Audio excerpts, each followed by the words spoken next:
So, with that, we're going to get started. So if I can get your guys' attention, go ahead and find where you're going to be resting your feet or butt. Hello, this is the voice of God. I'm going to need some quiet. We have an amazing panel today, and as soon as you're all much quieter, we can get started. Yes, that means you. You specifically. I'm pointing at it, it's fine. All right. Thank you so much for coming out. I wanted to say really quick, obviously, big thanks to Digital Garage. This is their space. It's quite lovely, able to fit all these many people. We have 140 people here today.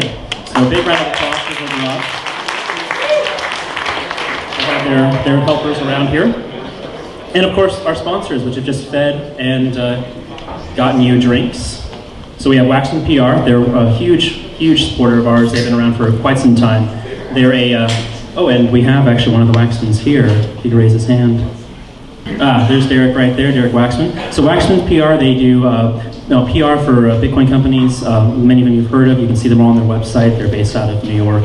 Really awesome firm. CoinSource, they do Bitcoin ATMs. They've been a supporter of ours for a while as well. They have ATMs all over the place. I think there's like 3 or 4 in San Francisco right now. Really great way to kind of easily get Bitcoin if you're new to the system. And then of course Dash. Dash is really community focused, and they've been a big supporter of ours as well, because we kind of have more of a blockchain style these days anyways. So obviously huge help, huge thanks to them. They've given us a lot of support as well over the years. With that said, I'm going to go ahead and launch this thing. I'm going to go ahead and hand you off to our MC, moderator, master of ceremonies, Thomas Hunt, aka Mad Bitcoins. Please, big round of applause.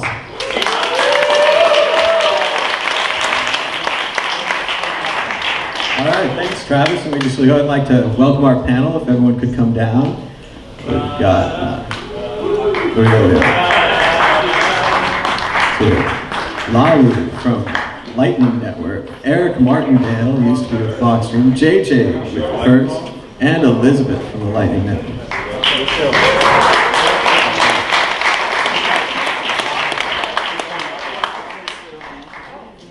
Oh yeah, you should sit in the order of your pictures. Otherwise everyone will be confused.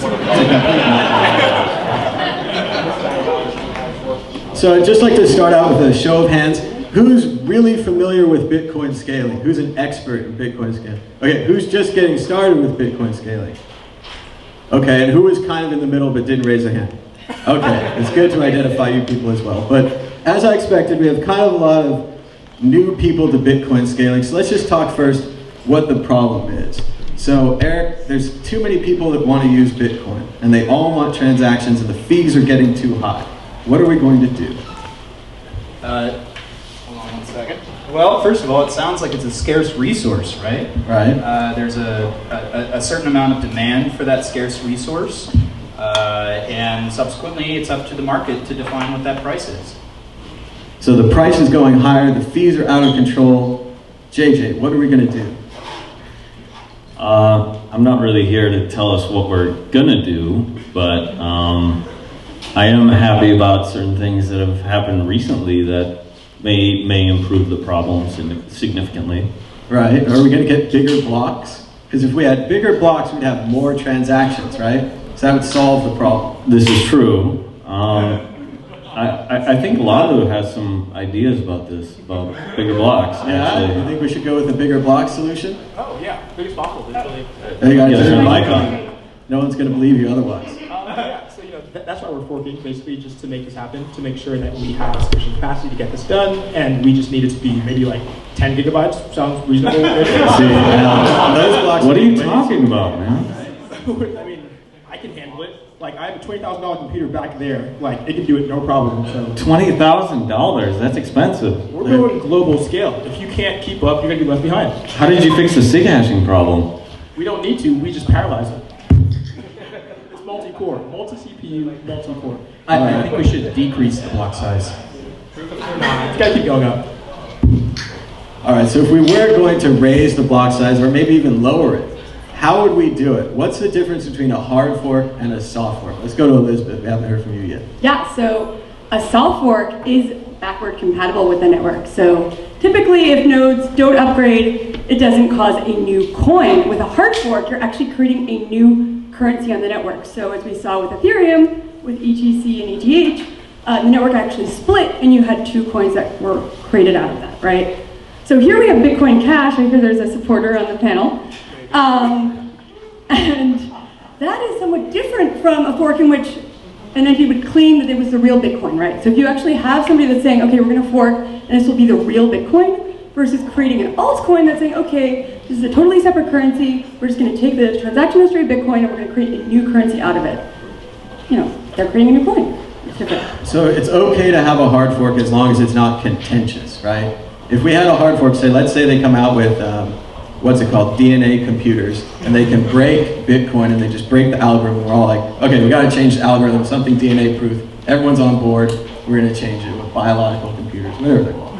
So, What does okay even mean, right? Like this is a, well, this is a chaotic okay community with many not, different not opinions. a, And not a disaster like we're heading for. So if we all agreed to hard fork, it would be fine, but if we don't agree to hard fork, there'd be 2 Bitcoins. to be clear, you mean to hard fork when you are planning on having Bitcoin continue onward Yeah. versus a new currency. As opposed to a new currency. So the issue with hard forking is that it can be very disruptive, right? Because it requires that your code actually be aware of the fact that there is a split, right?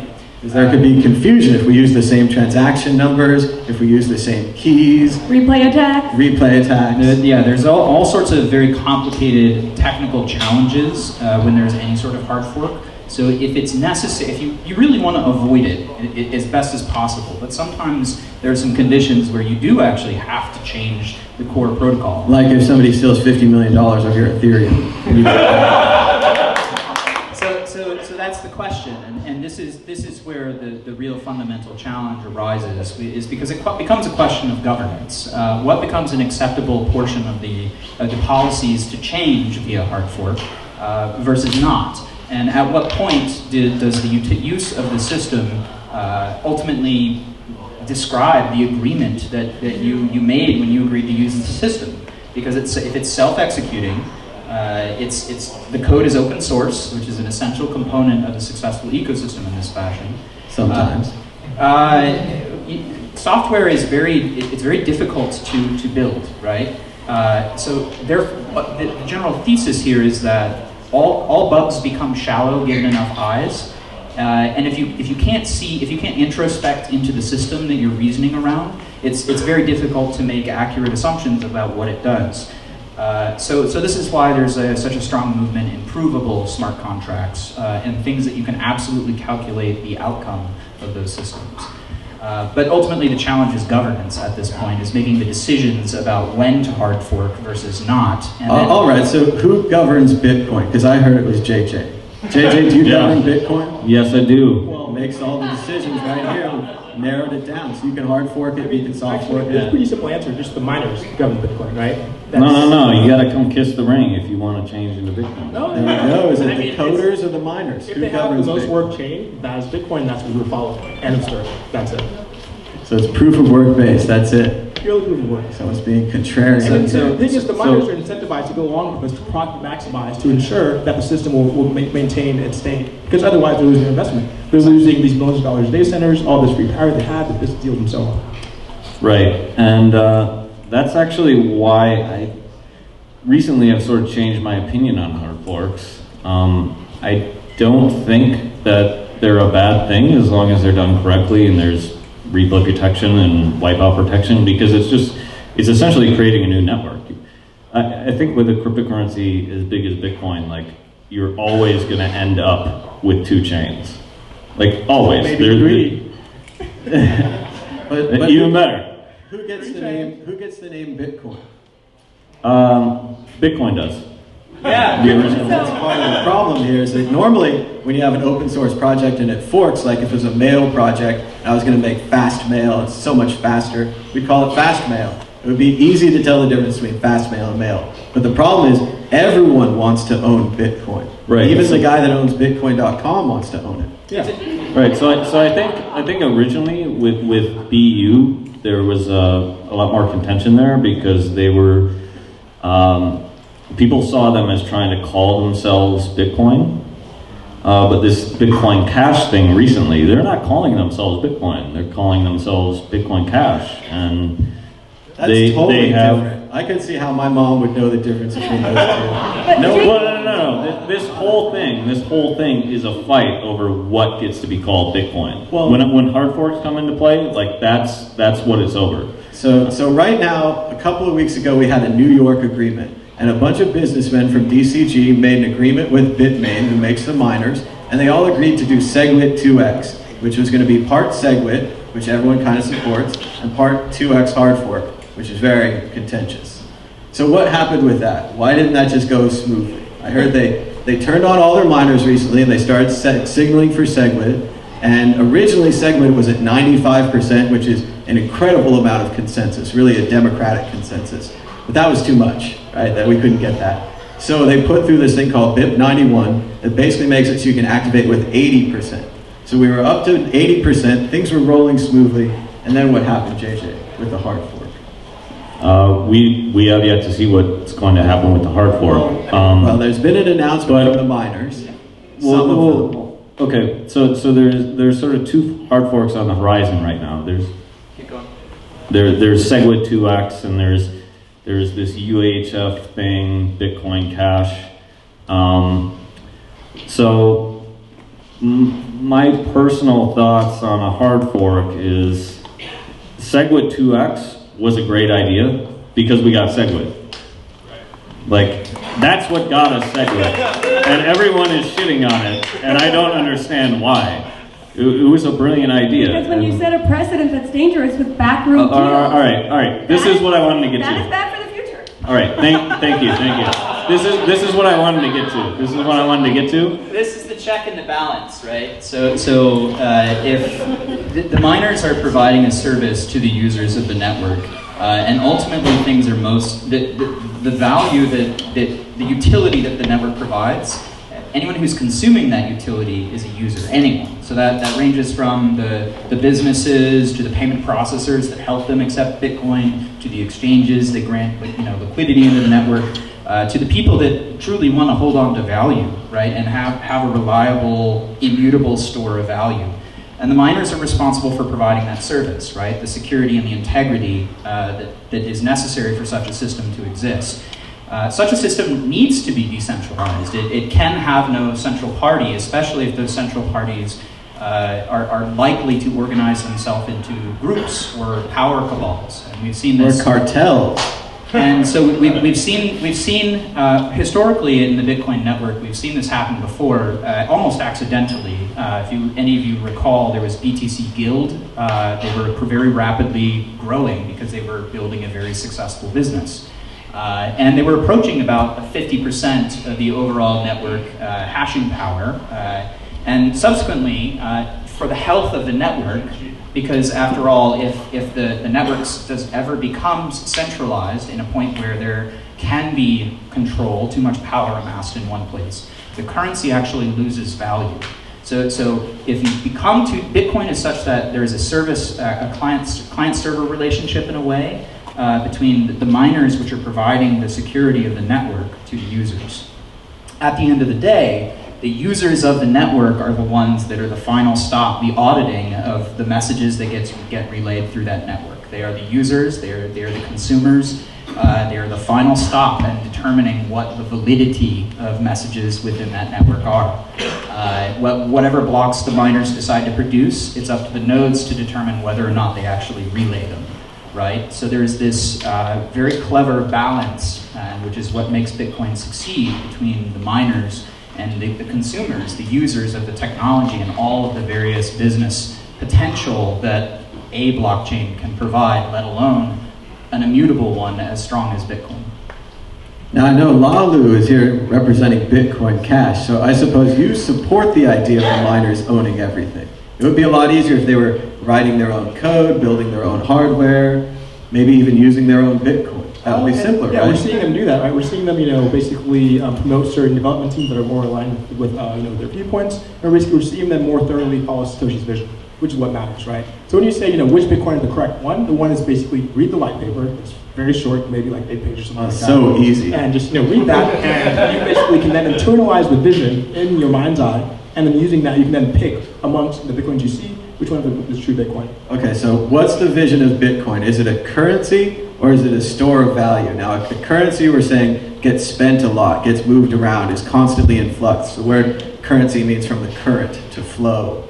Or is it a store of value like gold, something that you store maybe under your house, you move it around very slowly, you use it more like to buy a Lambo or a house rather than a commodity. Proof of Lambo. Proof of Lambo, so we should use the proof of value, the store of value.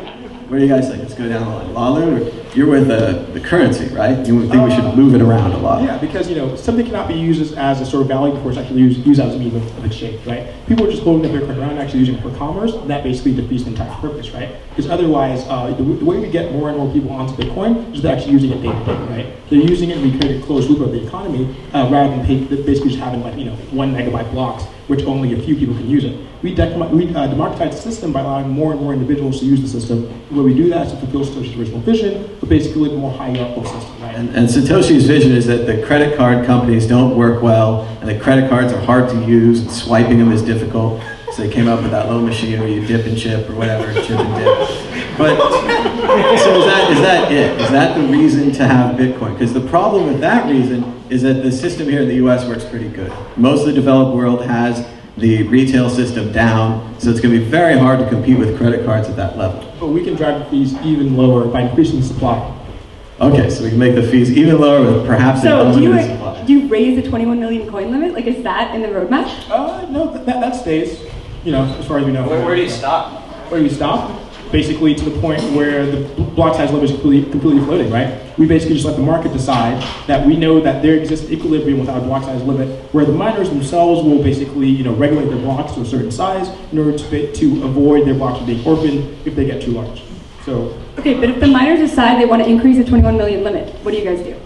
We say no because that's not in Satoshi's vision.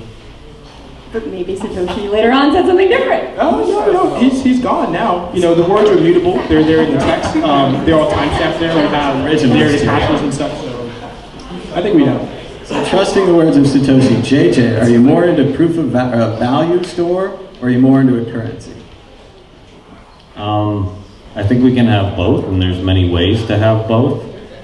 You want to have your cake and eat it too. Elizabeth? Right, so I've been a big advocate of Lightning, and I have 2 Lightning people up here with me. No, he's not doing that anymore. It's Bitcoin. Yeah, he's not Lightning anymore, but he used to be, and when he was, Before I saw the way. yeah. So I spent. So what is this Lightning? Is it an alternative to making the blocks bigger forever? Because I'm pretty sold on this big block thing. Do you have a smarter way of doing that? So if I can continue with my point. All the time in the world. So I spent the better half of this year trying to get Lightning on Bitcoin in some form. And in response to Elizabeth and Martindale's comments earlier, I think I think what this comes down to, at least up here and probably a lot of other places in the Bitcoin community, is maybe a debate between idealism versus pragmatism. So my attitude towards Bitcoin is, I look at SegWit 2x and I say, that's a great idea because it got SegWit activated. It gives the miners an out, right? And that it was a political move, to be sure, but it worked. And whether the hard fork's going to happen or not, we'll see. But we got the first step there, and we got things moving again.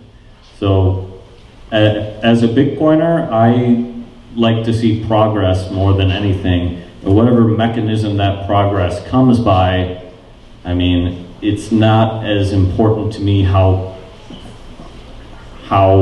philosophical it is, how in line it is with, my philosophies about Bitcoin and, right to ownership, right to privacy, and things like that. So I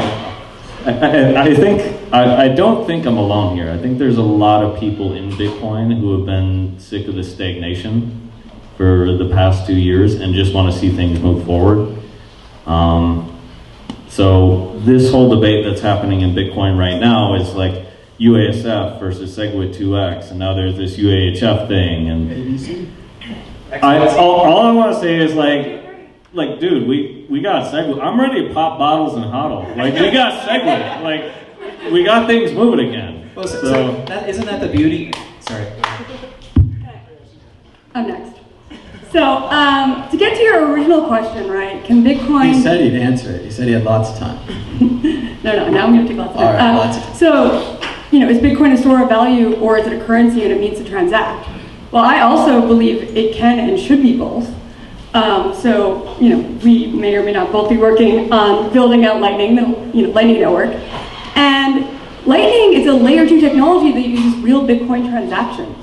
It enables people to spend potentially very low values at very high volumes. So that actually is a part of Bitcoin itself. Now, is Lightning going to solve all of Bitcoin's scalability problems? No. Lightning is not a panacea. There needs to be, the original Lightning paper in it talked about potential block size increases. We could talk about Schnorr signatures or all sorts of other potential scalability proposals. Lightning itself can't do that. But what it can do is increase the throughput. What's up over there? Oh, we were just talking about upgrade the block size. Oh, really? Okay. For Bitcoin Cash, 8 megabyte blocks. Why not Oh, yeah. 16, 32? So one of the fundamental problems with public decentralized blockchains is the idea of global consensus. All nodes on the network have to agree on everything that happens, and you don't always have great bandwidth, full nodes. I'm not talking about SPV, right? Lightning can enable that local consensus of participants, and they can go back to the chain when needed. The underlying blockchain can secure it. Right now, LND, which is what we work on, is supported by both Litecoin and Bitcoin testnet, so that's in there. We have lots of testers and people building apps, which is super cool, but it's not an either-or scenario. Just because transactions may be on layer 2 and then may go back to the chain, doesn't mean that it's not actually Bitcoin.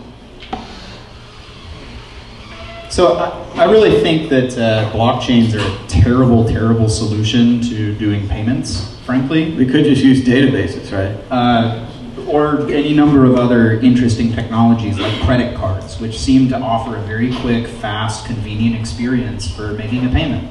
I don't have to wait 10 minutes or 20 minutes or any number of, forget the number of blocks, I can make an instant payment.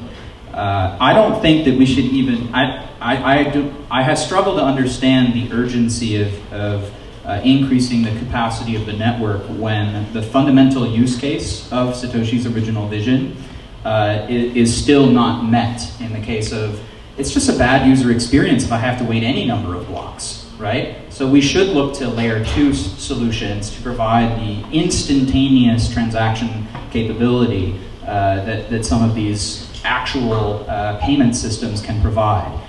What the Bitcoin blockchain presents is a trust anchor. It's a reference point, a shared reference point that everybody can use to make agreements and references. And you don't have to share every detail of every agreement that you ever make with the whole world. It only matters with the peers, ultimately, the nodes in the network, who are doing their own business and are acting as sovereign individuals. And that's another thing. Look, multiple implementations is probably going to be a good thing in the long run. But the Bitcoin protocol itself is extremely complicated. There are so many corner cases, so many edge cases that are just detailed, that until you really just go through and implement every single little thing by hand, it's really hard to understand and find all of those real details. And people like JJ and people like Lalu and a couple of other people, but not very many, have been brave enough to go out there and take that journey and implement their own full node, right, from the ground up, so that they truly understand every single line of code that they're actually executing on their system. And not only are they keeping a full copy of the blockchain on their full node, allowing them to operate under economic sovereignty, but they now know every single line of code that they have produced, which grants them a very unique set of abilities. And this is something that's described as, in the long run, an aim towards a mass algorithm society in which really every individual knows how to generate code or use a computer in a very deterministic, predictable fashion, so that you know what's going to happen when you press a button, and there is no uncertainty about it, because God knows somebody's always clicked on that link, or done whatever, and we're seeing the play out of it now. Security sucks out there, and these systems are really fundamentally challenged in the way that we've done computing up into this point. And this solution, like this idea of the blockchain, it has to be layered. We have to provide focus on the user experience of making instantaneous payments, and then we can start building really compelling stories on top of that. Okay, so you guys keep talking about layers. So layer one is Bitcoin, and I use that to buy my houses and my Lambos and my mansions, right? Now layer two is going to be this Lightning Network. So what I would do, take maybe like $20 and I'd put it into a payment channel. Now I'm not going to cash that out to Bitcoin right away. I'm going to send like $3 to Eric for coffee, but I'm going to send it through Lalu, through JJ, through Elizabeth, to Eric, and everyone along the way gets a little bit of money for completing the transaction. If they don't complete the transaction, they don't get any money, and they can't unlock my money because it's like encrypted or something. So that's the basic idea of the Lightning Network, and every once in a while, I want my $20 back, so I cash it back out to Bitcoin, I pay a little fees, and it goes onto the big network with all my Lambos and mansions. Is that the basic idea? Yeah, that's a good breakdown. All right, yeah, I've heard you explain it a couple of times. Usually Alice and Bob are involved. It's much more convenient to explain it. Yeah, the people right here, you just use the people you have. So what else is going on with Bitcoin now that we have segregated witness? Are we going to get confidential transactions, JJ? Because I've heard this idea. If I'm sending around millions of dollars on the network, they're going to find out it's me because they're going to see the millions of dollars. So I would prefer to have a confidential transaction where you can't tell how much money I'm sending around. Wouldn't that be good? Yeah, that'd be cool. I think we'll probably get Schnorr before confidential. All right, what's Schnorr signatures? Because it's a weird word. No one knows what that means. So Schnorr is a way of aggregating signatures, normally with ECDSA.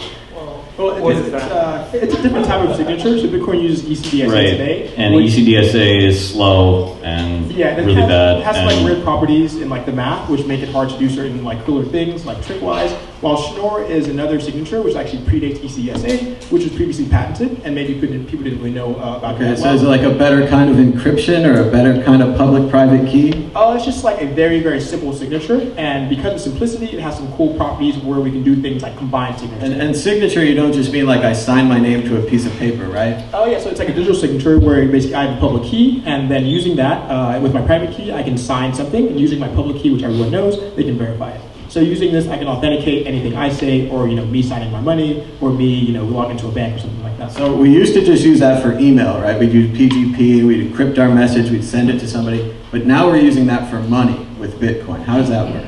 Yeah, so basically you can say that I send money to his public key, Tom's public key, and then using his private key. Madbitcoins.com, we accept Bitcoin. And then using his private key, he can redeem that. And this is very cool because we assume that signatures are unforgeable, basically due to these like properties we know of like computational hardness, meaning even if you had all the computers in the world attacking this thing for 200 years, maybe a billion years, something like that, you could basically break the signature. Unless you had DNA computers. Yeah, unless you had DNA computers. So your public address is like your home address. It's like your mailbox. Anyone can send you money there. You can't control what happens with it. But your private address, that's more like your house key. Right? That lets you in. That lets you send your money around. So what's the deal with people holding onto their private keys? What's an exchange and what's a hardware wallet? How are they different? So basically, in exchange, you're giving them your Bitcoin essentially, right? You log in and you say, "Hey, hold this for me." When I log back in, hopefully I can get it out. So that's like Gmail. They're holding on my mail. Yeah. I trust them. They're good. Yeah, and it's different. With Gmail, you trust them with your email. Maybe I have a lot of spam. Doesn't really matter. I have some like notifications. But if I'm trusting someone with my money, then that's kind of like a very big assumption I'm making about how trustworthy they are, right? And Bitcoin's one way, right? It's like an email. I send it out there. My money's gone. Yeah. So in the same way, if a hacker takes over my account and sends my money somewhere, can I just like call it back? No, that's it. Like, there's no back. Even if I call American Express and I complain a lot and I use big words? They'll say, we don't know what you're talking about, hang on. Nothing. And there's no Bitcoin.com I can't go to, 1-800-BITCOIN. with some minor modifications to Bitcoin, and especially now that we've got segregated witness, we can do script versioning, which is a benefit that I think a lot of people miss about some of the latest earlier. Could I have like a return signature on my Bitcoin, like, oops, I want it back? It's more of a complex contract known as a vault, or a covenant is actually the best way to describe it. And it's a way of using the time lock features combined with a couple of other features that the Bitcoin's smart contracting language actually supports. And we could do smart contracts on Bitcoin without Ethereum? Well, not only that, but when segregated witness gets merged, we can actually deploy entirely new contracting languages to the Bitcoin blockchain, which is a pretty compelling use case for segregated witness and what's possible with it. So could we have side chains? What's a side chain? Let's put it this way, because we have script versioning, we can basically shim in just about any major change to Bitcoin that we're looking for without necessitating a hard fork. Okay, this sounds pretty good. I think we should do this, right, JJ?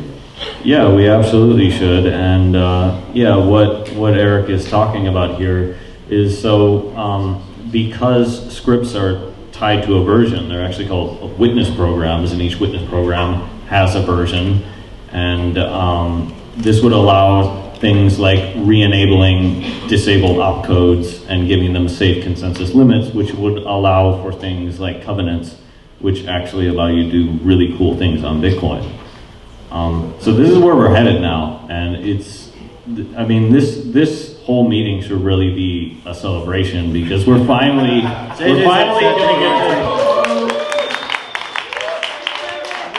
to get to do interesting things on Bitcoin. So a lot of people don't know this, but Lightning Network itself is a smart contracting system that has contracts on the blockchain. It's just not a Turing complete, contracting system. It's very limited in what it What's can do. Turing complete? It can perform any computation. Oh, it can solve the Turing test? I saw a Twinkie try to take the Turing test. Mixed results. Martindale is dying to explain this. Oh my God, give him the mic. We're going to play chess later. So a Turing complete system can kind of loop back. The Turing idea is one that any sort of computer process can be described in a sequence.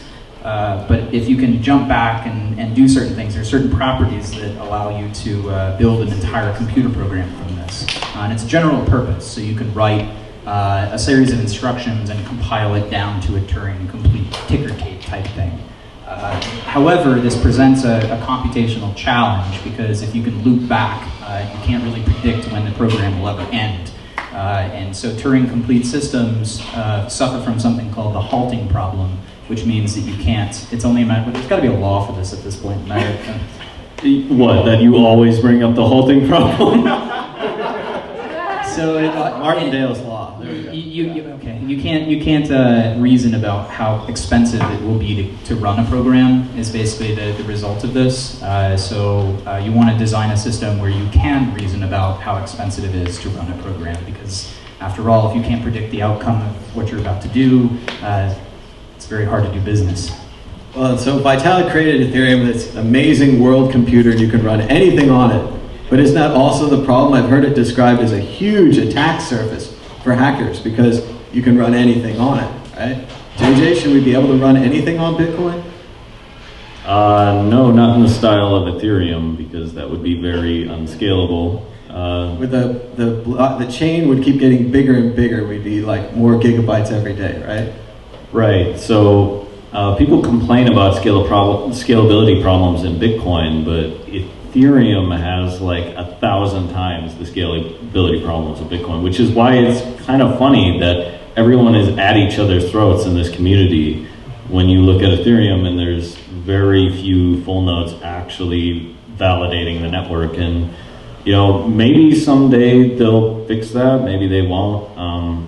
But it's kind of strange that we in Bitcoin are fussing over scalability when we're already infinitely more scalable than Ethereum. So no, I don't think we should go down the road of Ethereum because I like full nodes that validate. My full node validates. It's probably running right now. What do you think, Martindale? By the way, by I think end of 2018, Ethereum's blockchain will be a terabyte. A terabyte, that's 1,000 gigabytes. Petabytes, 1,000 terabytes.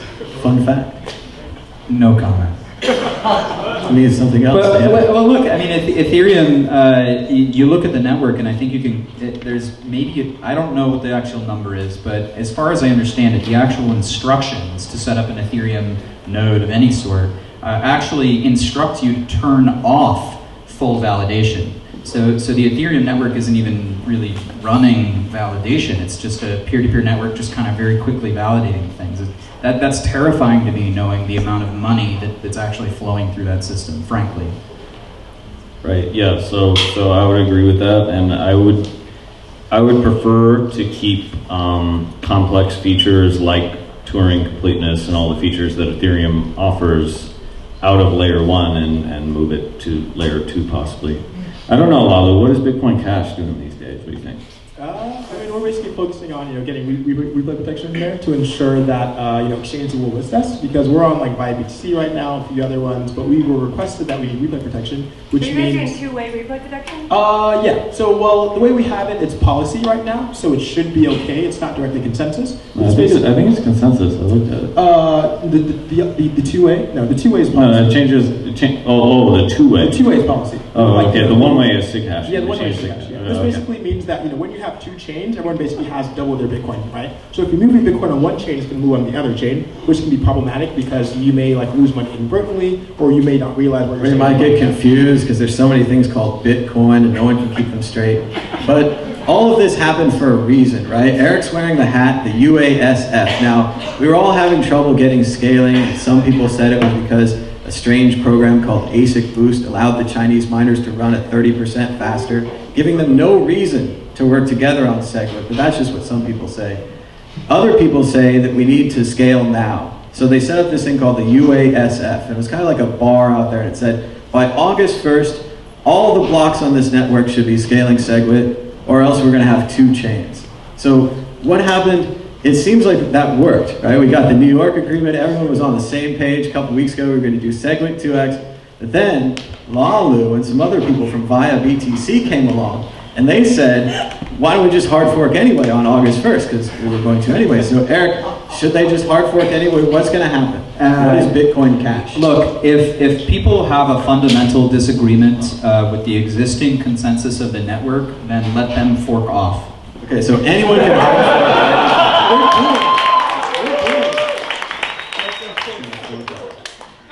So, Lalu, anyone can hard fork at any time, right? They can take a copy of the Bitcoin UTXOs, and then all of our old keys work, so everyone who has Bitcoin, built-in audience, boom, Tom's Bitcoin, everyone gets two, and we're set, right? We just need a bunch of miners and we can hard fork, right? No problem with that. Yeah, we need miners. We also need people to accept, Bitcoin Cash, or let us basically trade in our Bitcoin Cash. We need exchange. Yeah, you need ways to basically, take a hold of both of your Bitcoins, because we'll basically double everyone's Bitcoins, and like, who doesn't want that, right? Like, it's free money, kind of. Kind of. What's interesting? Sorry, I was just going to ask Lalu, are you going to implement this in BTCD? No. Oh, okay. So from the user standpoint, this whole idea of, oh, I previously had one coin and now I have two actually gets really confusing, as Eric mentioned earlier. It's because now if I have, say, my money in exchange, like Coinbase or GDAX, well actually, they're not going to let me split my coins, as they mentioned in their blog post. So now I have to withdraw it, and then I have to find a wallet that's going to support the splitting, be it a Bitcoin Cash type asset or an eventual fork of two possible Bitcoins, right? And then, okay, they have the replay protection aspect, but then what happens when I withdraw my coins and then I don't have a great secure setup, or maybe somebody puts some like binaries online to let me split my coins and they just steal my coins, right? So we'll probably end up seeing a lot of that from the standpoint of the users that are trying to get two coins out of one. And so this is all happening whether we like it or not on August 1st. So that's a potential soft fork. So there would be Bitcoin and then there'd be Bitcoin Cash. Now tell me about what's going to happen in November when the second half of the SegWit 2x kicks in. JJ, in November, are we going to hard fork, meaning a third Bitcoin? Not sure. I originally thought it might happen. I think a lot of miners might jump off board after SegWit is activated, which is fine by me. I think at most mining pools might go like 50-50 on Bitcoin and SegWit 2x, because it's going to be two different networks, right? Yeah, but the thing is, why do we need 2x when we have ABC or Bitcoin Oh, that's a good point. which is 8 megabytes? I didn't think about that. Or 8. We're Two, good? 8 is better than 2, right? Well, because we'd get 3 Bitcoins then, and 3 is more than 2. I'm keeping Oh, track. yeah. For those that I haven't actually didn't think about that. That's a good idea. That's more. We need to do both. So one cool thing about SegWit, for those that haven't followed it as closely, not only is there a malleability fix, but you could have up to 4x the capacity with what's called the discount. We'll probably see something more like 2x the capacity soon thereafter when a lot of the companies, some of them have already integrated SegWit, a lot of them are adding integration, so we'll see a capacity bump there as well. In the Bitcoin 2x code, it's actually from the date of activation, 90 days, assuming 10-minute block times, to the hard fork. So there's this kind of in-between period where we're going to have to see what happens with the community, because it turns out quite a lot of us don't agree with such a Rust hard fork because we don't want to see 2 coins come out of Bitcoin. So your theory is everything will be fine. SegWit raises the block size just a little bit. The It transaction increases spam capacity actually effectively. disappeared when they finished the New York agreement. It was very strange. We used to have all this spam on the network, and it was really hard to send transactions, kind of expensive. But then all of a sudden, when everyone agreed, the spam stopped. I don't know. It was magic. It was magical. So you're thinking that we'll have plenty of room, and we don't need the 2x hard fork. But what if I'm a Chinese miner and I need to save face and I need something, for the ride home, and I need a 2x hard fork? Yeah, Lalo has a plan right here. It's called Bitcoin Cash, like we'll take you. Well, I'm there too, We'll talk but about I also want the hard fork because then I control 2 Bitcoins and 2 is more than 1.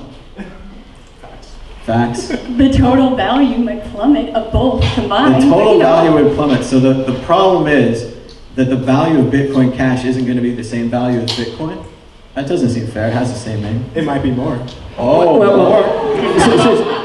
Actually, we've seen this. So we've seen this behavior in the wild before, right? Ethereum Classic? That's right. Is that the original or is that the sequel? Well, so That's Ethereum- complicated. Where's my answer? BTC is the original. It's Ethereum is, let's make Ethereum immutable because this is actually the fundamental property that the Bitcoin blockchain provides. So what is immutable? Did you just switch hats? They were switched for me. Bitcoin Cash? No, so one of the properties, the immutability is this idea that once something has been galvanized as a record, it's permanent, right? And that's really what the proof of work in Bitcoin's blockchain is providing, is the computational hardness of reversing a particular change to the shared ledger, which is the blockchain itself. So that's why I can't get my money back when I send it to the wrong address. Well, that's why we want to have layer 2 systems so that we can actually design consumer-friendly applications and then actually start turning up the marketing volume, if you will, which is... One quick comment on that. So Bitcoin is irreversible, right? That's one of the Right. core tenets. You can build reversibility on top of irreversibility, but you can't do it the other way around. Right. So you could always build something that could be reversible with some kind of oracle, but if it's fundamentally reversible, you can't make it irreversible. So at the end of the day, it's the users that bring the value to the network. And if the people fork off into a separate network, you can kind of expect, let's say, $1,000 is the price of whatever token that gets forked, and then 20% of them fork off, you can expect the baseline to be about 20% of the value over So here. what's the value of Bitcoin Cash going to be on August 1st? Above the value of Bitcoin. Ooh. How about JJ? Is going to be above the value of $1? I hope so, because I'm getting double the coins. I want to dump that. Double. Elizabeth, higher than $1? No? Bitcoin Cash? You're letting Lalu down. I think here. Lalo should put all of his Bitcoin into Bitcoin Cash, and then That's an interesting Wait, idea. I already have. So you can go right now and buy a BTC and basically freeze your Bitcoins and you get Bitcoin Cash equivalent. So you'd have to trust via BTC to hold your Bitcoin. And they'll give you this other Bitcoin that's not worth as much in exchange for holding your Bitcoin.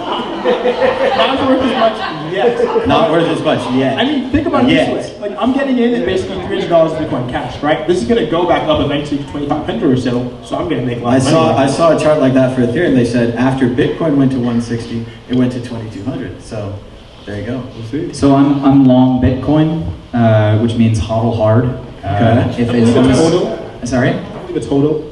No, it's hodl, bro. Hodl. No, it's hodl, because otherwise you can't say pop bottles and hodl. It doesn't rhyme if you say hodl. That's valid. You can't argue with that. That's a rhyme. If it rhymes, it must be true. I'm short pretty much everything except for Bitcoin. Everything except for Bitcoin. So that would include everything else. And what happened with everything else today? I heard there was a 3-letter agency that weighed in today, something about the SEC, and they said that this thing called the DAO, right, which was a distributed autonomous organization, and this company called Slockit, they were going to build smart locks. So they went out, and, like you would do to build smart locks, they raised $150 million. Right? You're going to need that to build smart locks.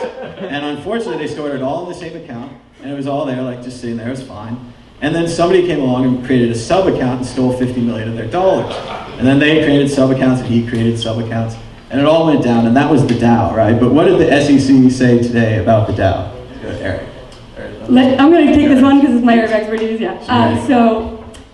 The SEC said that tokens can be securities. So it doesn't matter if it's on a blockchain or if it's, somebody's issuing a piece of paper. It turns out they can be securities, and for those of us who have been following this for years, none of us were really shocked. Yeah, what's the problem with that? So the DAO is a security, so what? It quacks like a duck and it walks like a duck, even though it's on a blockchain, it's still a duck, right? So is it legal for the DAO to create all those securities?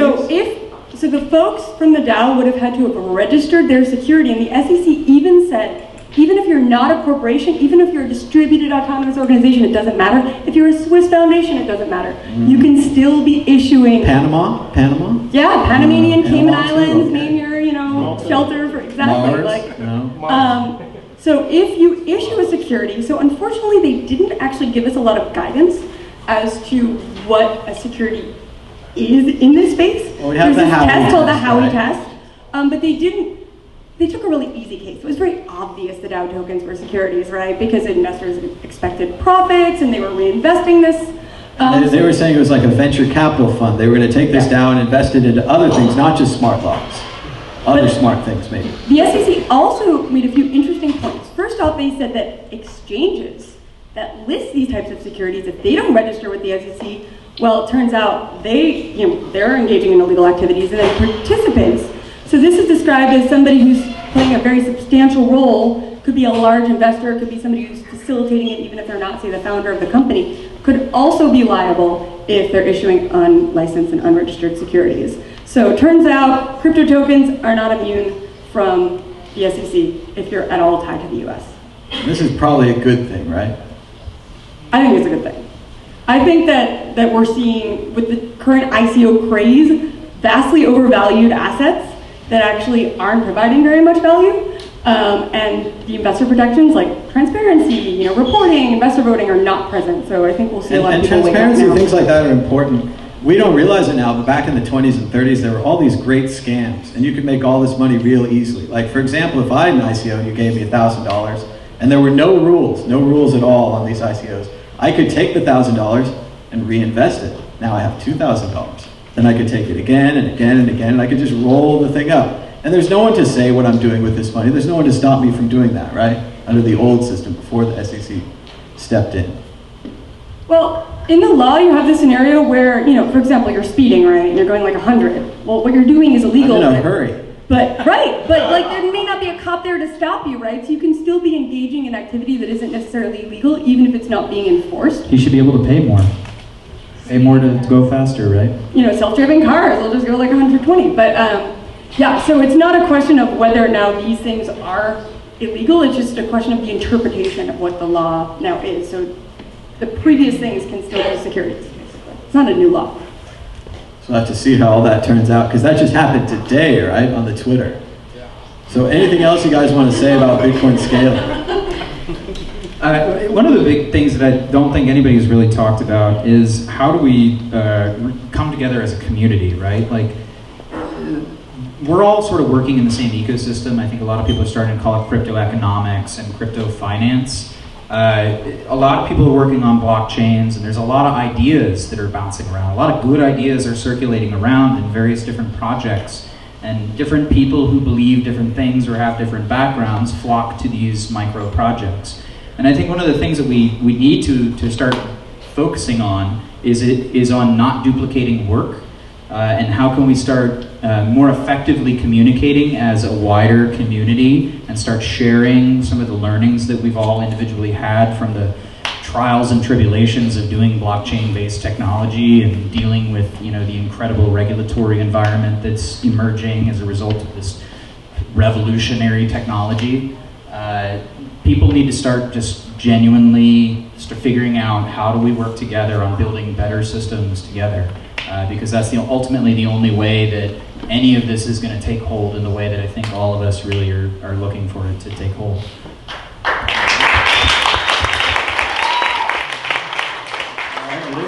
What can we do? Can we build better systems? What can we do going forward for blockchain scaling? Or maybe something that's coming up with Lightning, whatever you want to close with. Yeah, so one of our goals with Lightning is really to just make it super developer friendly and user friendly, right? It's not that easy to build a low level application on the Bitcoin protocol right now. I think the Ethereum community has done a good job in getting new developers, getting people interested, getting them excited. So Max, are you here, Max? Is our intern with blockchain at Berkeley. Where'd you go? Oh, hey. He put up some documentation for Lightning at dev.lightning.community for LND, our implementation. And to me, once we can see these technologies in action, see how cool it is that you can send an instant transaction and you can do it 1,000 times per second and build cool applications that could have never existed before, weren't possible before, I think that can really show people the promise of these technologies and bring us together. But what are you going to do now that Lalu has switched to on-chain scaling instead of off-chain scaling? Well, I hear This is a big news event right here. A lot of people at home are very excited about this. I hear he might be working on some layer 2 scalability projects for Bitcoin Cash. We don't need layer 2. Yeah, I don't think he is. That was my point. They keep all their Lambos on the same layer. It's on the ground floor. It's on one garage. Garage level.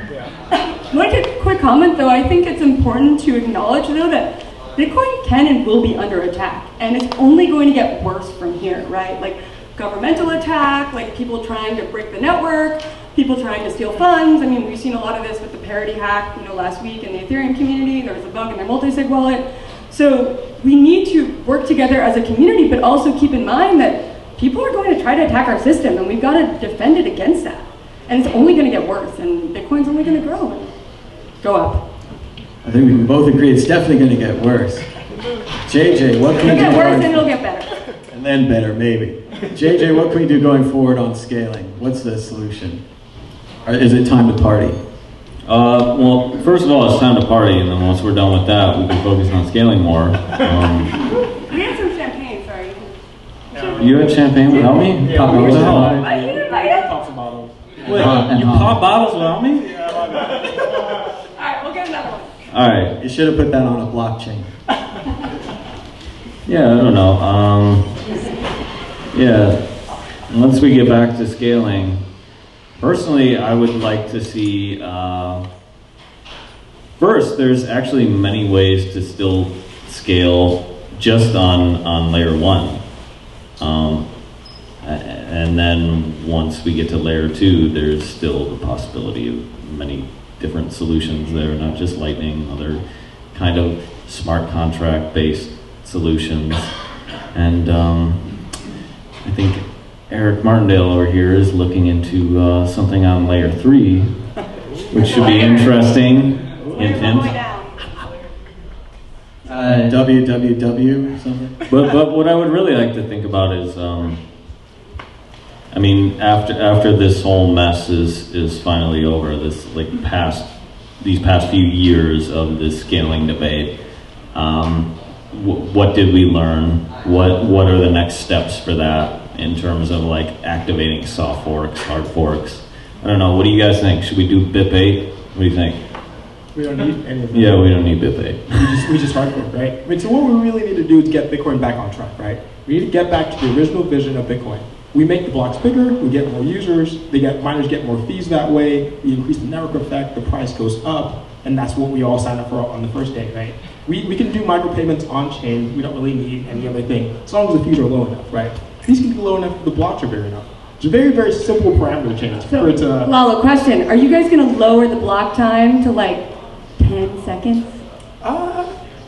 We could. 10 minutes seems all right for now, so. No, I think 11 seconds. Isn't Ethereum 11 seconds? You should go 10 seconds to beat Ethereum.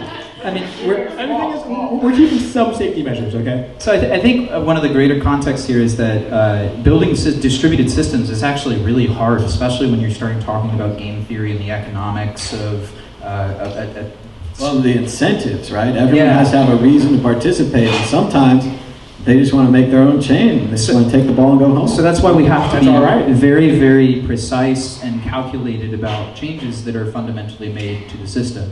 Experimentation should happen, and that's sort of, there's a lot of place for experimentation. Places, But who's deciding those changes? Who decides what changes get into the system? the full nodes, ultimately. No, the miners do. And there it is. We've solved the scaling debate. Thanks so much for the panel.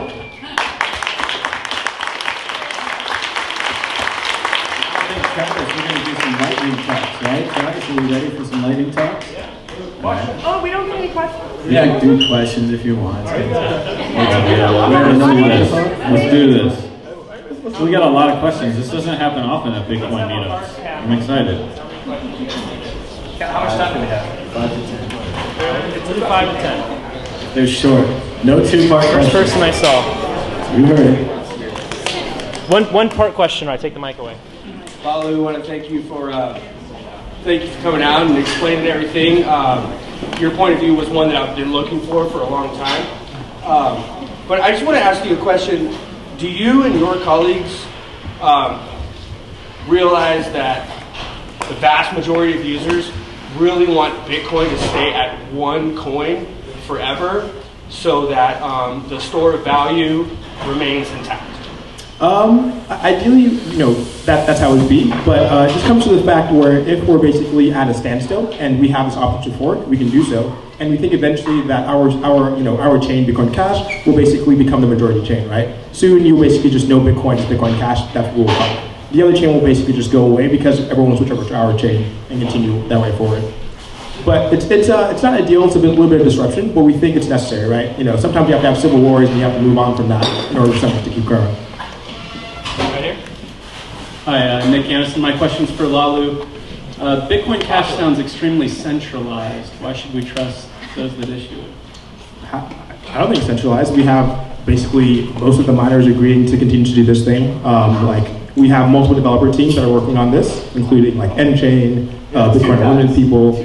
Well, those are the people that are out in public. We have a number of developers which aren't really disclosing their names, just kind of for protection purposes. But yeah, one of them, F Trader. I guess we have Sander now. The PE people.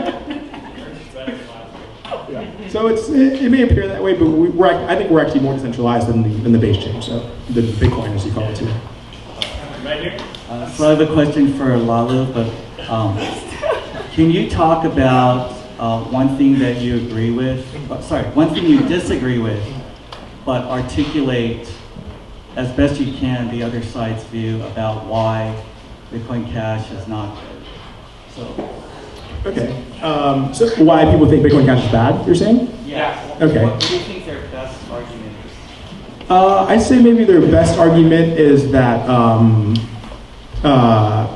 maybe it was a little bit too soon, and it was done a little bit too quickly. Maybe that we had a little more leadway, but I think this was just due to the urgency of the situation, right? If we had a little bit more time, if we had a little bit more time to plan it out, if we had time, to ensure that we had people, aboard.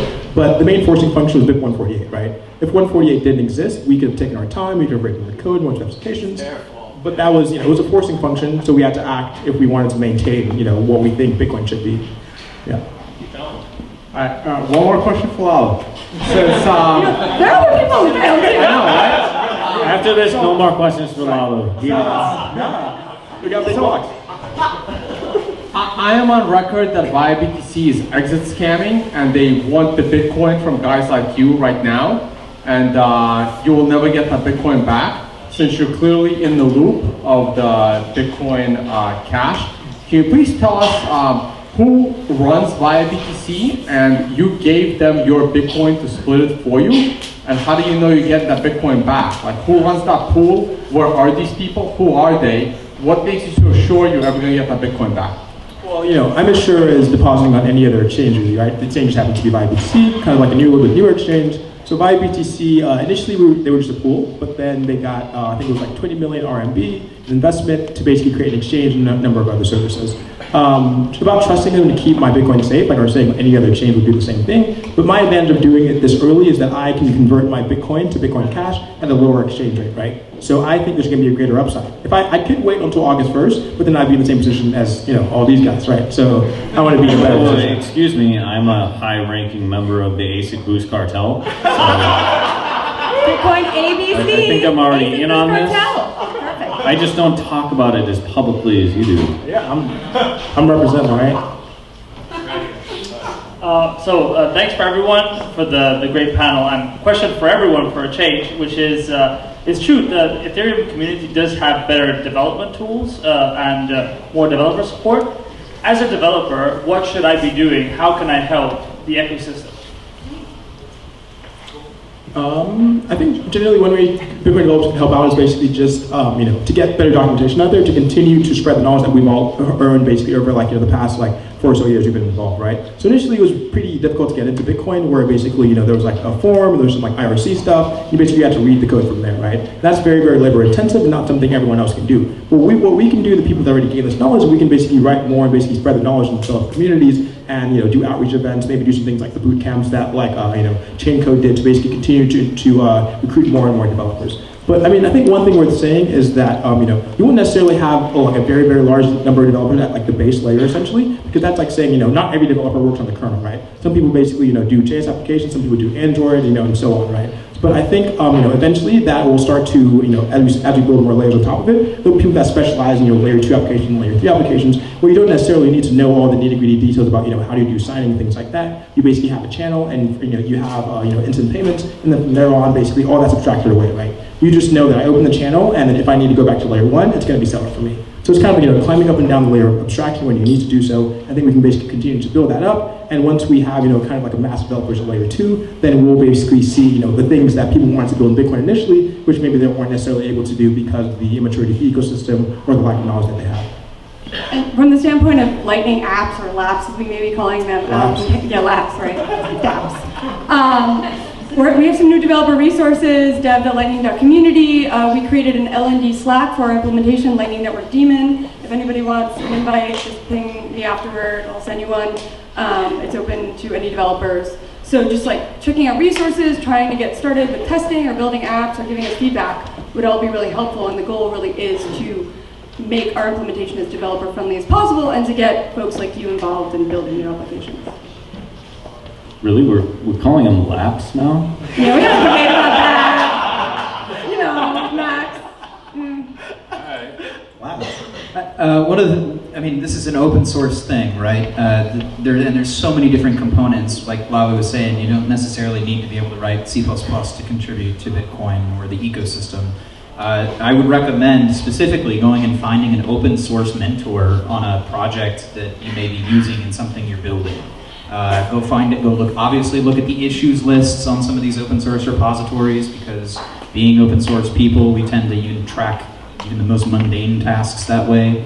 And then go seek out an individual who can guide you through maybe finding a place in that project or something of small value that can be contributed to that open source community. And then when you do that, then you have a pathway to sort of becoming more and more involved and ultimately contributing, creating value is the way that we make this ecosystem grow as a total, right? So we all need to go find open source stuff that we can go contribute to at whatever skill level that we're at, whether it be writing technical documentation, whether it be explaining ideas in a more human fashion, or whether it be actually, getting your fingers on the code and maybe implementing a very, very simple thing that nobody's gotten to yet because they think it's simple. And that's a very real thing in the open source community. So just find a mentor, someone who can guide you into a project, and then that will hopefully be able to get you on the journey. Or even just, trying new things, like trying new smaller projects or services. Like communities are like the best fuzz testers for any open source code or closed source code or any kind of service or anything. So even just to non-technical people, even just using things and thereby testing them. All right, any more questions? Thank you. Great panel, guys. It's a question really for everybody, so if you just go down the line.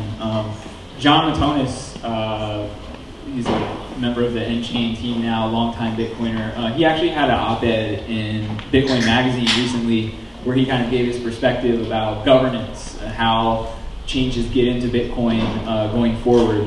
And his perspective is really that user-activated soft forks are not viable. Perhaps not now, but certainly not in the future as the network gets huge and we have millions or potentially billions of stakeholders. And his view is basically that developers are basically like chefs at different restaurants that come up with different menus that miners then choose ingredients from to produce a final product, which is these full node implementations that are producing consensus on the network, and that the miners will choose these implementations based on what they gauge to be the most valuable features, the most desirable features in the market, and that users' only real place in the network long term is to choose which chain they're going to hold value on, not necessarily which full node implementation to run. And so therefore, miners are essentially the ones that are kind of dictating, like, this is Bitcoin, this is the Bitcoin blockchain. What are your guys' thoughts on this kind of perspective? And apologies to Matonis if I made any incorrect statements there. Sure. I think it sounds like Matonis has a few good arguments, but at the end of the day, you just described how the miners dictate the rules for the blocks. I don't know the last time that a dictatorship worked out for the better. So that's really where the role of the full nodes is, to accept the blocks or not. So the miners are the producers of a scarce digital good, one of which only exists once every 10 minutes. And then it's the check and balance of, yes, while the users are producing the transactions, the miners are receiving them. It's that two-phase, I'll describe it as a two-phase commit, which is the block gets produced, broadcast, and then the users who broadcast the transactions in the first place are the ones who are responsible for actually accepting them. So if it has to be, both parties have to mutually agree that the produced network is of value. I think the crux of the argument is that it'll be too difficult for users to coordinate like what the next version of Bitcoin should look like, and so miners, they can put like signals in the blocks. It's easier for them to coordinate these things. And we should find a means for all of the users of the Bitcoin network or the protocol, because after all, in Satoshi's white paper, it says a peer-to-peer protocol, not a client-server model, right? But we want to build a protocol for point-to-point communications that allows us to transfer value in some capacity. And ultimately, that's what I believe Satoshi's vision to be, and I think that hopefully we can have a very public technical conversation around how to best implement that idea moving forward. So this guy named Ryan Selkis, aka 2-Bit Idiot, actually wrote this really great Medium post. I don't know if anybody here read it, around Bitcoin governance and these analogies between the three branches of government in the US and then within Congress, the House, and the Senate. And it turns out it's not just the miners that really make any of these decisions, but you have the exchanges and the economic community, you have the developer community that are writing aspects of the protocol, you have the startups that are building on top of Bitcoin, you have the users, you have all these different groups, and they all interplay with each other in terms of how decisions get made and how things move forward. So yeah, I would definitely recommend checking out his article. I have not read Matonis' piece, but the idea that it's solely the miners that make these decisions is not the reality of our ecosystem. There are so many different participants and they all play a role. Right, I agree in part with that sentiment that it is not solely the miners. So this brings me back to what I was sort of mentioning earlier, which was about BitBait, whether to UASF every soft fork. So I think UASFs are sort of reckless. They're sort of coercive not only to miners, but to the industry and to regular users as well, because it forces you to pick a chain, to essentially bet on a chain, which one is going to win. And What was? Paydescript hash, P2SH, it was a flag gate with more than 51%. Yeah, it was. But it was actually different in that it was by timestamp, regular timestamp, not median time passed, and it was also not version bits. So it was actually not reorgable. I would also say it just wasn't contentious back then. There wasn't. Yeah, it this, wasn't. like, It was fear not of contentious. So actually, thank you for bringing this up because this brings me to my next point. Because the whole reason that P2SH UASF worked was because development was so centralized. There was only one release of Bitcoin, right? When you go to install Bitcoin on a distribution of Linux, you end up installing Bitcoin Core. But what do you install? The package is always called Bitcoin, but it's actually just Bitcoin Core. And this is sort of like a throwback to the 90s with like Apache and HTTPD, right? It's named after the protocol. It's not called Apache D, it's called HTTPD. And so that was sort of the state of Bitcoin back then. Bitcoin Core on the command line is called Bitcoin D. In package managers on Linux distributions, it's called Bitcoin D. That was the only version of Bitcoin back then. And so the fact that development was so centralized allowed that UASF to work. Or just Sorry. wasn't contentious. And it also, yeah. So It was it also was not contentious, and most people were for it. But my point is that it's not only the miners making these decisions. Like personally, I don't think the BIP 148 UASF worked as well as it could have. I think it would have worked a lot better if the Bitcoin Core developers had merged BIP 148 into Bitcoin Core. I think guaranteed it would have worked 100%. But it's already working. So one thing I want to say is, in the beginning, there were only full nodes, and a full node is a minor, right? So that's all that matters. All right, I'm glad we have Lalo here to control us. That's actually, so to bring this up, adversarial environments, The Book of right? Genesis Like is the problems that we're describing of the attacks on the network also apply to the community as well. There are ways to divide groups of people who may all share a similar vision across bike shedding type issues, things that ultimately become hot button because they get at some underlying social or psychological idea. So we have to be aware of these types of adversarial environments and design our systems carefully and in such a way that we're aware of those types of attacks as well. So that's something that needs to widely be considered that isn't being discussed perhaps as much as it should. All right, do you have any more questions? Right here, and then one more. And then we'll do it. All right. So this is a question for both the two sides. Both sides obviously supporting scaling. Given that it's taken 2 years to get to this point, what proof even exists that people in Bitcoin want scaling for level 1 or level 2 usage on Bitcoin when so many consumer Bitcoin startups have already pivoted so far away? I mean, they implemented SegWit.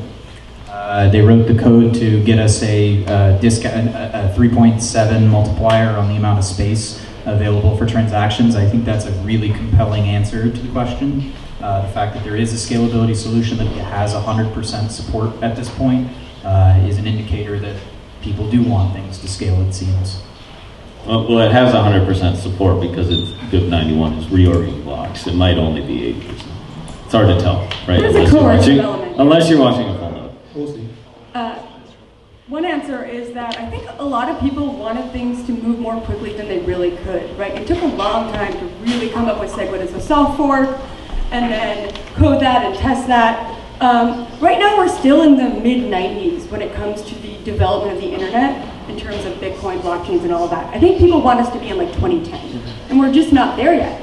And without layer 2, yeah, like if you want to have a micropayment startup that's doing small value transactions on the blockchain and they don't scale well, you're too early. It just doesn't make sense. Or code your own payment channels implementation, and I know some folks in the audience have done that.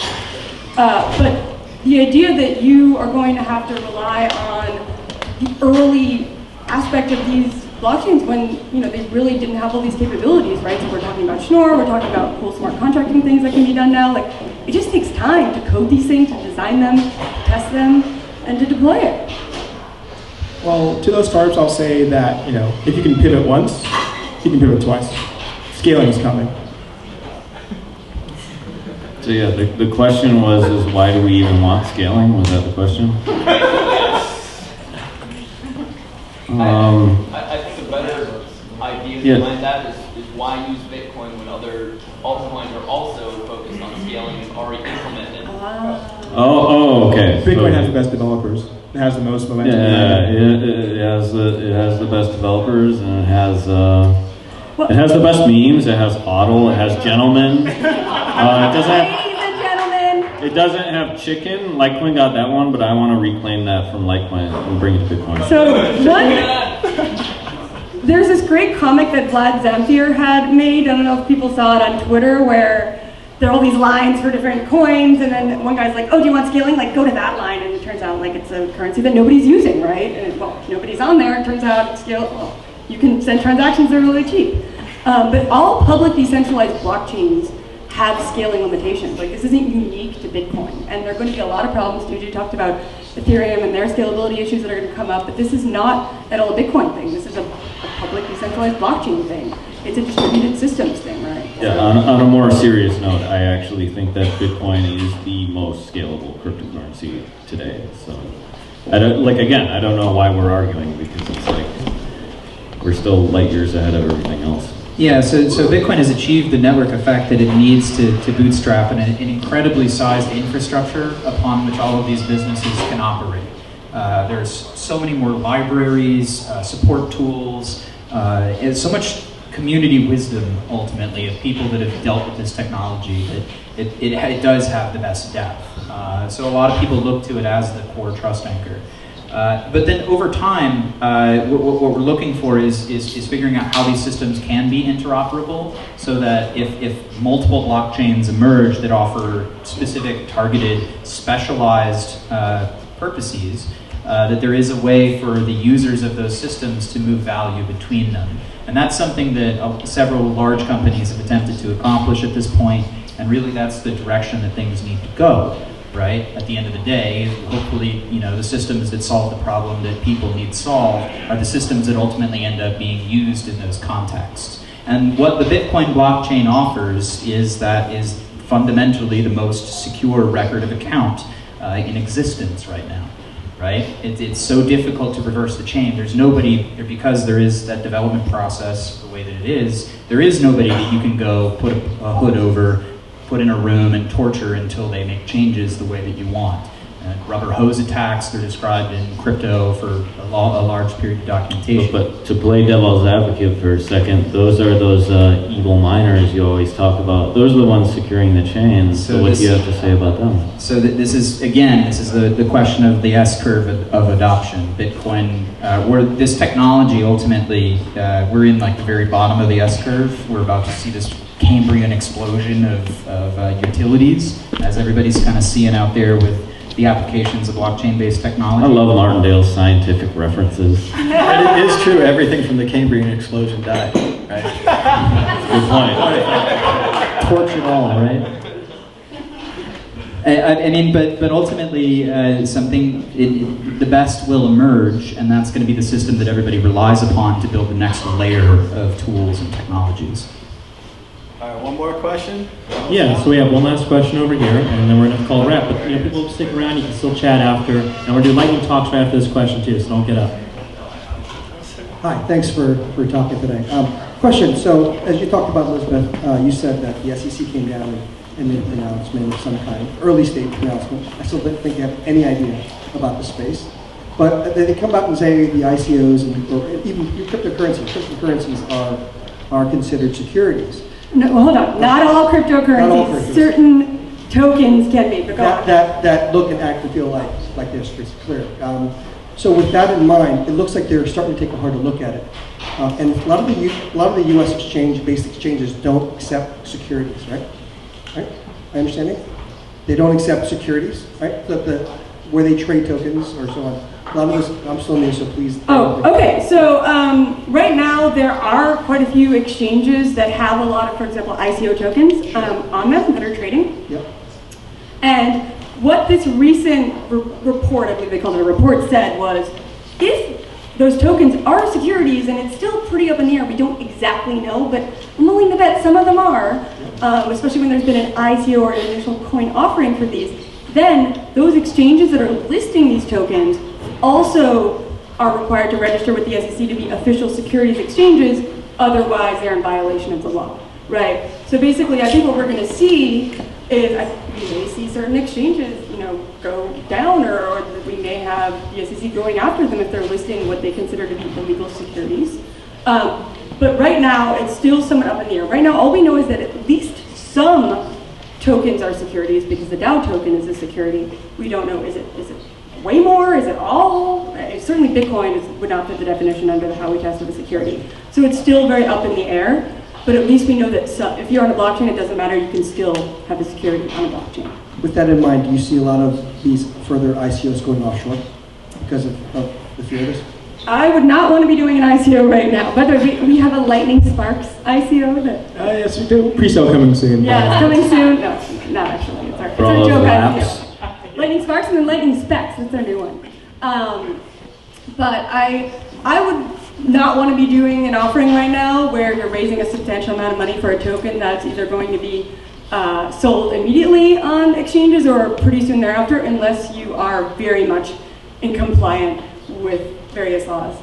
By the way, Lalo, is there anything you'd like to tell us as we conclude this panel? I was playing the other side throughout this. No. I actually want to hear, try to convince me right now what's your most convincing argument for Bitcoin Cash. 8 megabytes. I'm down. Bitcoin Ocho! Oh, the Ocho, I forgot about that. Yeah, no, I thought it'd be interesting just at least to convey the, other points of view, which is, it's okay to have, right? Because, do we damn people for, being a Republican or a Democrat? You might as well just get everyone to, the views out there so we can make an educated opinion, and just not to feel like, they're in some, little corner around themselves. And we worked real hard to get someone from the other side on the panel. So we got one! So there you go. There you go. Sorry, Yeah, lovely. Thank you so much, everybody.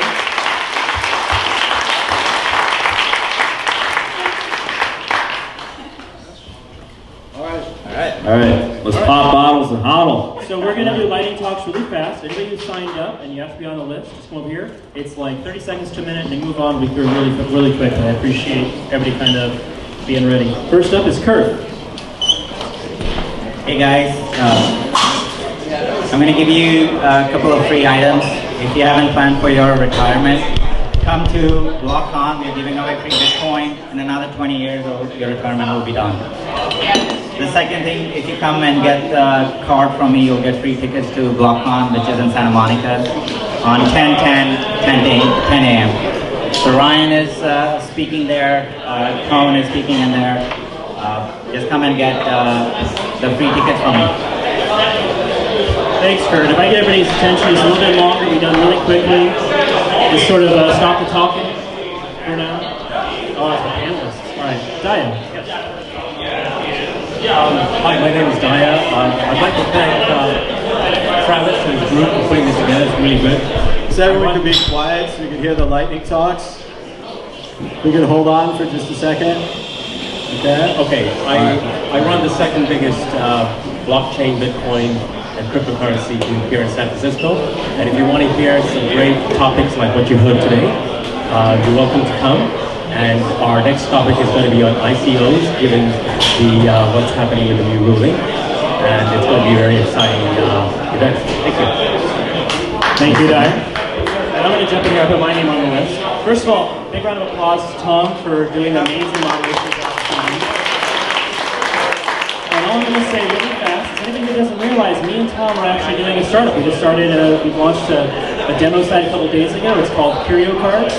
It's the idea of letting artists kind of take control over the digital assets, take control over the digital artwork, and you can find it at mycuriocards.com. Check it out, ask me any questions, and now we're going to John. All right. Go ahead, John. I tried. Usually I have to turn the lights on and off. All right.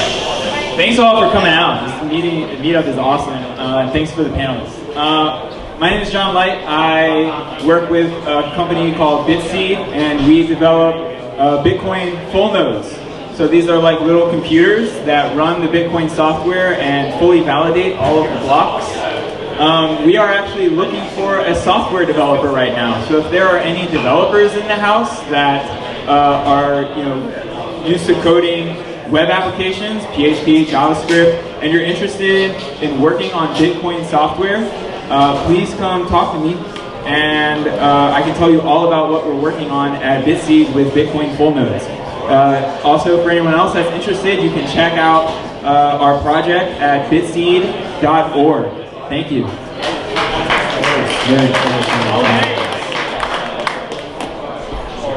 Hey guys, my name is Tom Vase. Some of you do watch me on YouTube. I have a YouTube channel. It's probably one of the top 3 or top 5 YouTube channels in the crypto space. My biggest competition is the World Crypto Network right there with Thomas Hunt, and I am on that channel as well. I'm doing a good job. I will be a speaker at BlockCon, which is the conference that was mentioned earlier. So I love coming out to California, and hopefully we'll see all you over there. Great. How many of you guys have heard of futures? Financial futures? How many of you have traded futures? Alright, so futures are contracts where you agree on a price now for future delivery. Okay. So what we're building at EverMarkets is a platform to trade futures on the blockchain. So we're creating a new way to access markets around the world, global futures for anyone in the world. So come talk to me if you're interested in revolutionizing the financial futures markets. All right, thanks so much. Here you go, June. Go ahead. How's it going, everybody? My name is June Dam. I'm the organizer of 100xinvestors.com. It's a online webinar summit. It's purely online, so you could just watch it from the comfort of your own home. We're going to talk about Bitcoin, Ethereum, ICOs, altcoins, everything under the sun in the space. Great speakers. Just check it out at 100xinvestors.com. Everyone's an investor, I'm sure, here. So, yeah, hope to see you there. There's going to be workshops. It's a 2-day thing. You can register 100xinvestors.com. Thanks very much. All right, thanks so much. All right, last one. Here we go. Hey guys, can I get your attention for a minute? Last one. Last one. Here we go. I'm going last. All right. So my name is Aditya. I run a company called Zipper. It's a home identity platform that we're building on the blockchain. We've done some work in emerging markets. In India, we have about 23 million homes that have been given a smart address. We're trying to sort of move all of that information as well as the associations onto the blockchain, and so that's it. So we're looking for software developers to help us do this, to anonymize as well as build incentives for both residents as well as people that own homes to take control of their own data and to make that available for both deliveries as well as other transactions. So the company's name is Zipper, Z-I-P-P-R. So do reach out to us as you're looking for developers. Thank you. All right, great. Let's give everybody a round of applause. Let's thank the panel. And thanks to everybody for coming. We've got lots of beer. Make sure to drink it all. It's over there to the right. Thank you so much. Just so you know, we are out of here at 9, out the door. So you can hang out and linger, but we have everyone's gone by 9. Thank you so much for coming out.